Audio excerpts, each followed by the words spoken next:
What's up, YouTube? Welcome back to the channel. Sorry it's been so long since we've been in this truck content.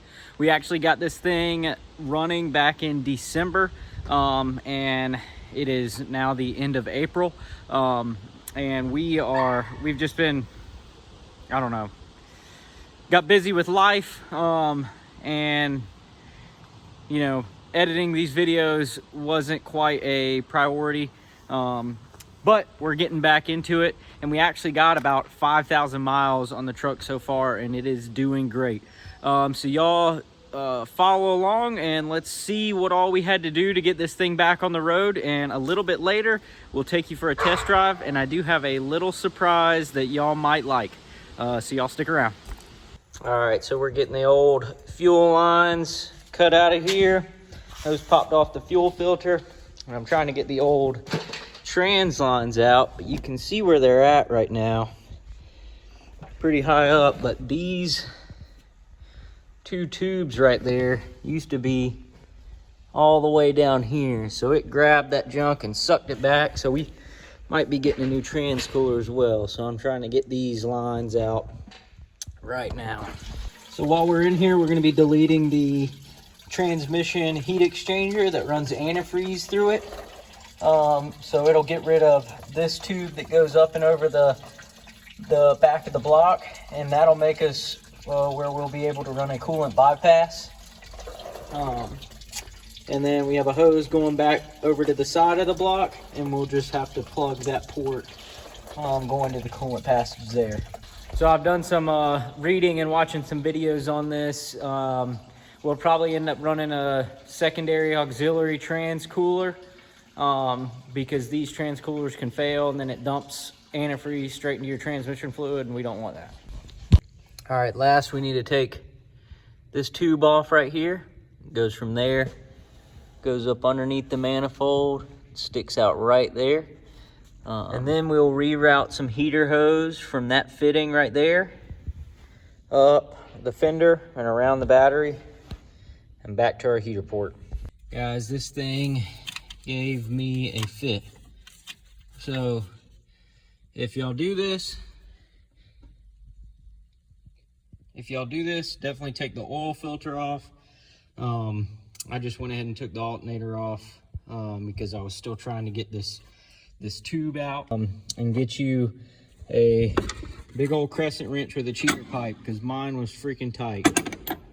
All right, so we got our block plugged off, where the heat exchanger coolant line went back into the block. And over here,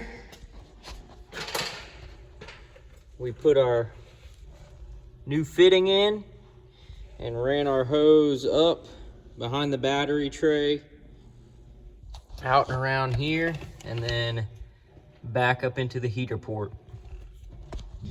All right, so while we're in here, we're just gonna go ahead and delete our heater grid solenoid.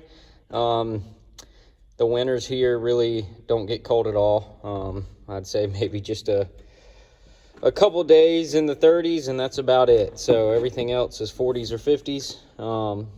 So what we're gonna do, this was held on right here with 2 coarse thread screws straight to the plastic. We went ahead and took that off. We'll disconnect this cable from the battery terminal, and then this cable, which connected to this post right here, that runs all the way to the heater grid. We'll just disconnect that and remove it from the engine. All right, so it's been a couple weeks since we tore the front end apart and pulled out our old transmission cooler. So I ended up getting a new one, but I did a little bit of reading and found out that this is a thermostat for the transmission.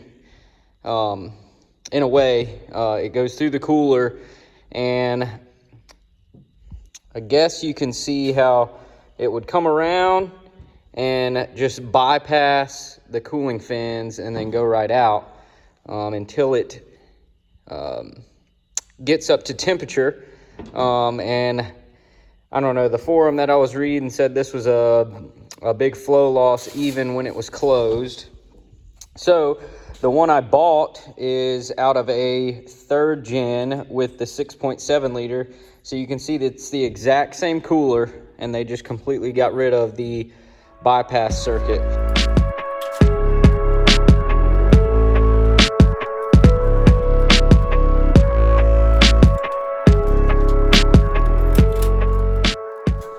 So we got the new transmission cooler, and you can see our lines are clipped into the proper place now. So now we can go ahead and throw the intercooler and the intercooler pipes back on, and our condenser.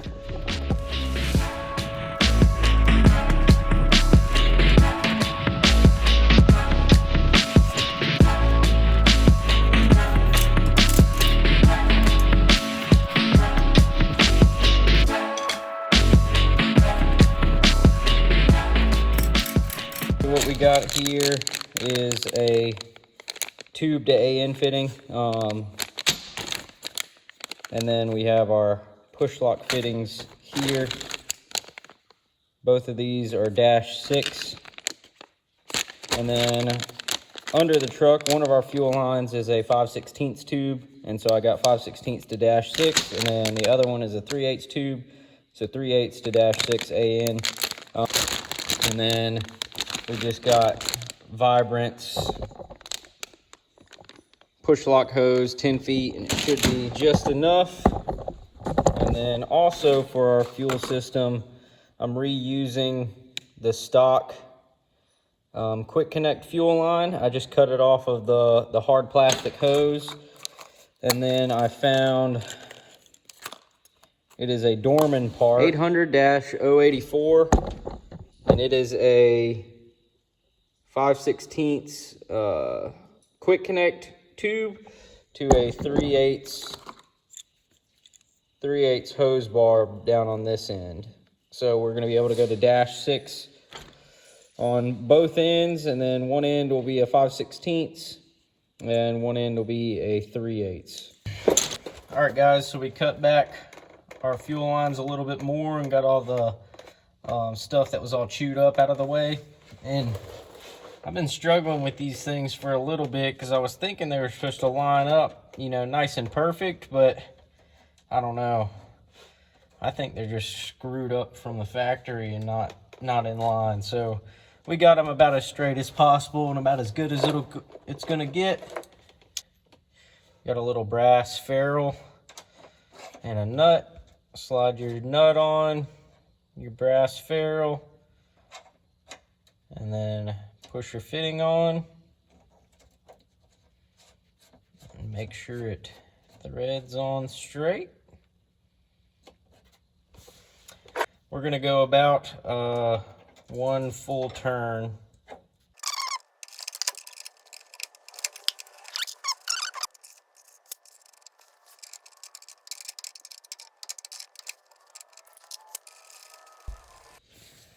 All right, so we got our fuel line here. And what we're gonna do with our quick connects is just push the quick connect on, the factory quick connect, and a little Oetiker on one end.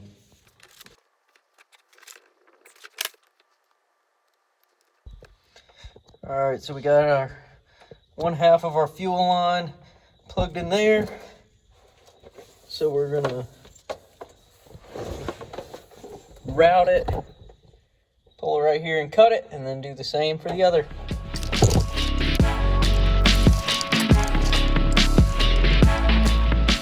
I didn't do steel braided on here. I wanted some sort of abrasion protection, so I have this just wire loom. So we're gonna loom these up to have a little bit of abrasion protection.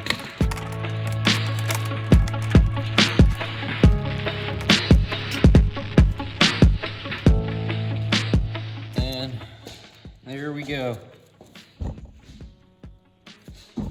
A little dirty on there. I need a torch, but all we had was a little bit of red heat shrink at work, so that's what I grabbed. But that'll get us abrasion resistant. And if you've never used heat shrink at the end of wire loom, that is definitely the way to go. Electrical tape just kind of gets gummy over time, but the heat shrink definitely gives it that clean look.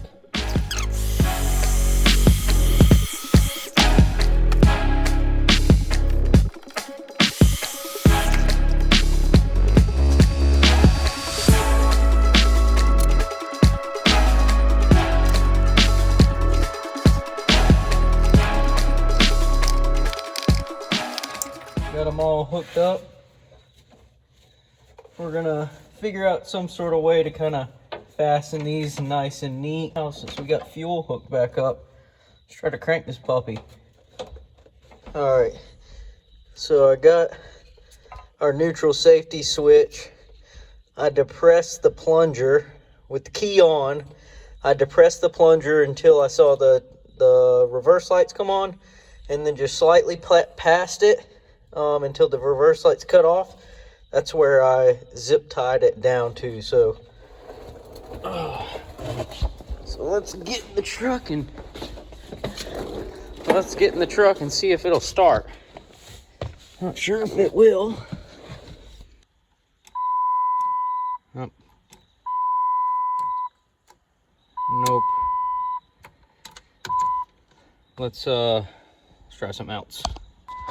All right, so I finally got it to register neutral. So what I had to do was run a wire to ground out the plunger to the truck, and I'll show you why.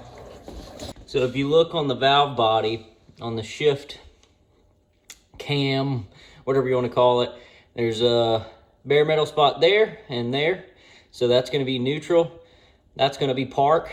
I could get the square to show up in reverse drive 2 and 1, but every time it went over neutral or park, the box would go away with key on. So we should be able to start here. Let's try it.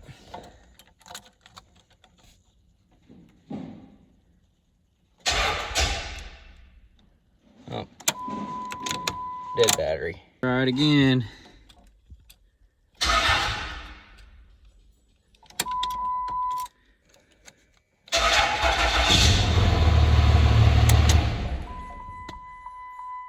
There she is.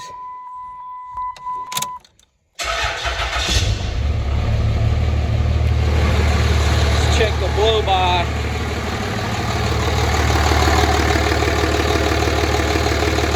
Oh yeah. Excellent. RPMs doesn't work. Have to figure that out. Pulling her outside so we can pressure wash underneath one more time. Doing it solo. See all that sand? Just came out of the rockers right here. I think that's Georgia sand right there.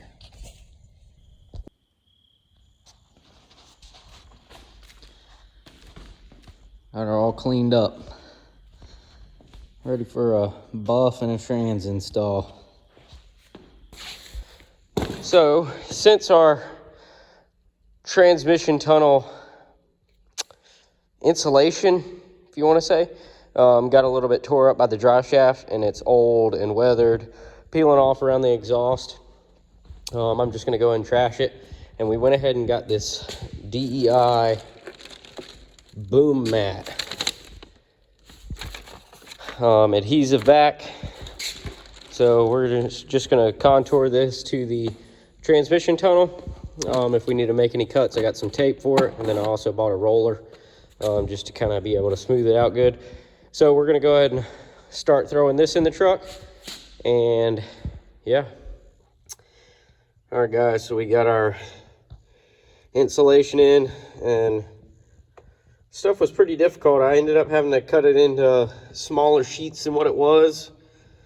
The product is great, but I'm a little disappointed in my installation.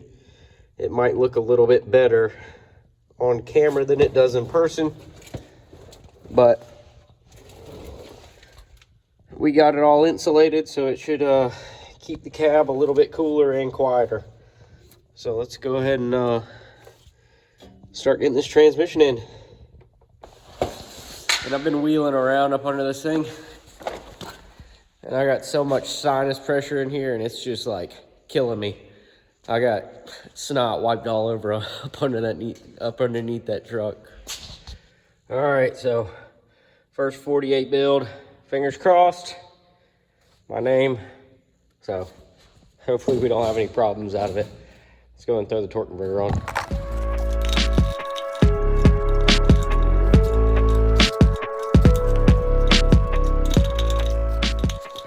All right, when your torque converter's fully seated, you shouldn't be able to fit your fingers past right here. It should be really close. So we got a fully seated torque converter.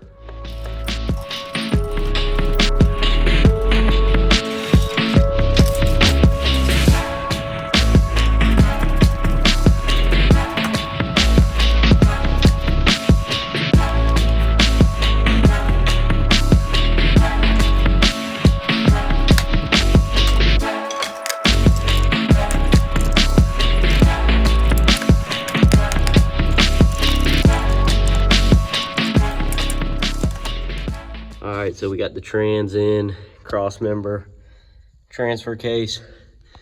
It's a little after 12:30, but we're gonna call it a night and pick back up tomorrow. Got to put the torque converter bolts in, run our trans lines, put the drive shaft in, and we should be good to go. But all right, so for our transmission lines, I got some Vibrant AN fittings for the transmission side, and then for the factory oil cooler side, just kind of picked up these factory quick connects right here. So what we'll do with these on the cooler side, we'll press these on and use a hose clamp, and then the AN fittings are push lock. So we'll just push those on, and the hose we're using is Continental Instagrip HT, which is high temp, 300 PSI, half-inch line. And this stuff's, pretty stiff and pretty abrasion resistant. So I went ahead and got, I think this is 30 feet right here. So since we are planning on running a auxiliary oil cooler in the future, I'm gonna go ahead and run this to the back of the truck, and then back up to the front cooler, and then back to the transmission. So whenever we do get our cooler, all we have to do is just splice it into it. So let's go ahead and get our fittings in the transmission and get these fittings pushed on the ends and get our transmission lines run.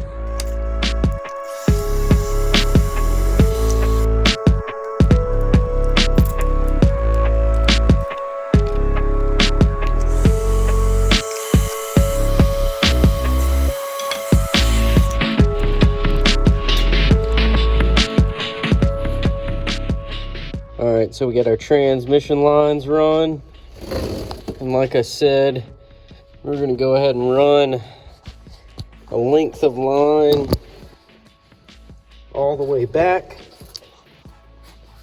and we just tied up the excess to that cross member with some clamps for whenever we get ready to tie in a auxiliary trans cooler. Since we have so much transmission line going to the back, I pulled the return line after the cooler off, and I'm just gonna go ahead and fill it up with some transmission fluid, shove it back on the cooler, and that'll just, I guess, speed up the time for all the fluid to get back to the transmission so we don't risk running it dry.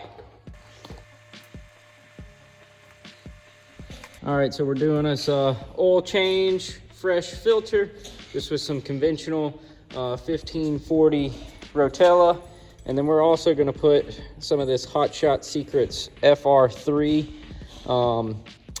Guys at Fire Punk highly recommend this stuff, and my boy Josh on Horse Torques uses this stuff as well. And what is this, Elsie?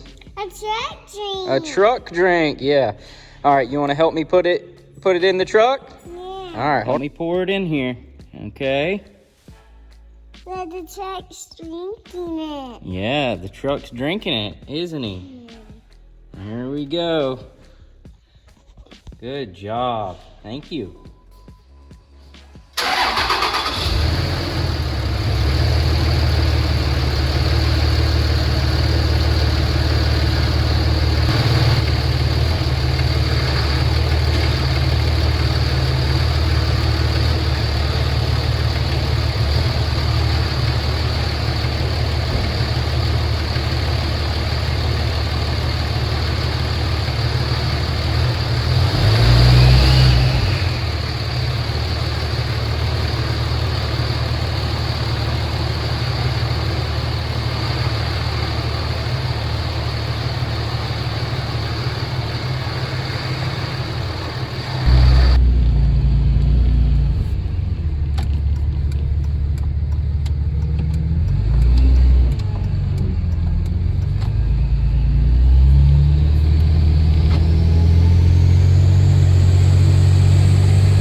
down the road.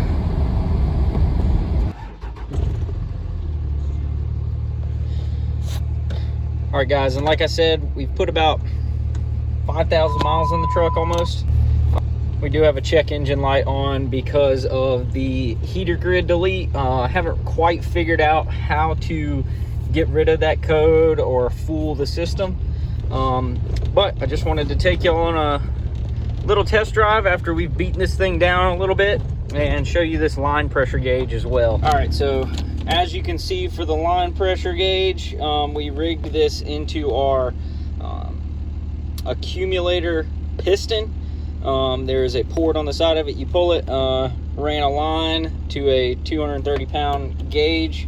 So when we drop it into drive, we get pressure, and we're probably sitting at about 75 pounds. And then if you give it throttle, you can see the pressure goes up.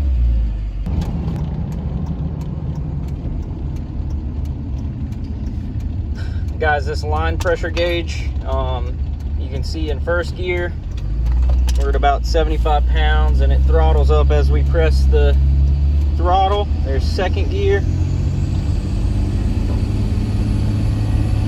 third gear. You'll see it shift to overdrive.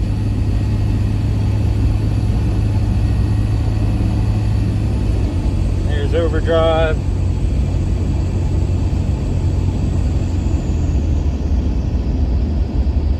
Not quite at lockup, but it stays about the same. And when we get down on it,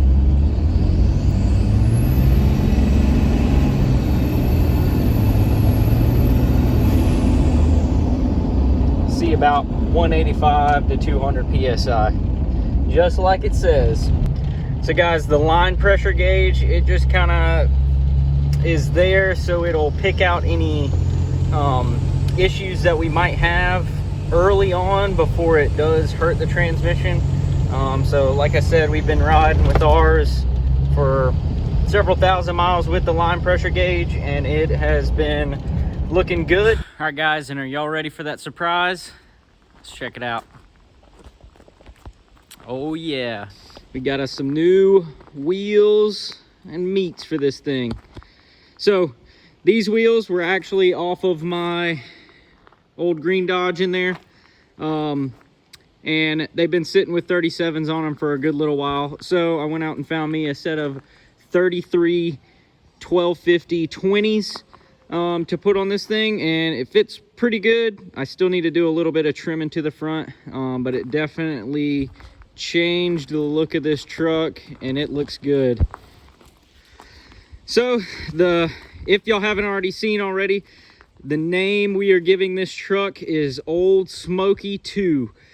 So there was an Old Smoky 1. I bought a truck, it's probably been about 1.5 or 2 years ago. It was a single cab, long bed, white, 1994 1500. I bought the truck I was gonna do a body swap for my green Dodge in there. And it was a white truck.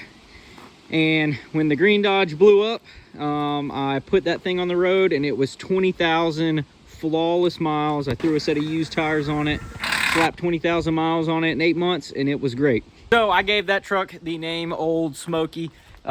Did a couple of smoky burnouts here and there, one tire fire, nothing crazy.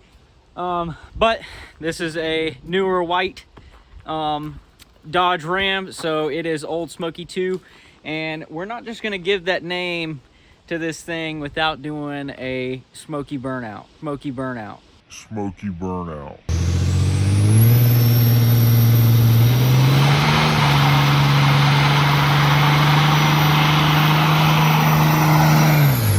So this is Old Smoky.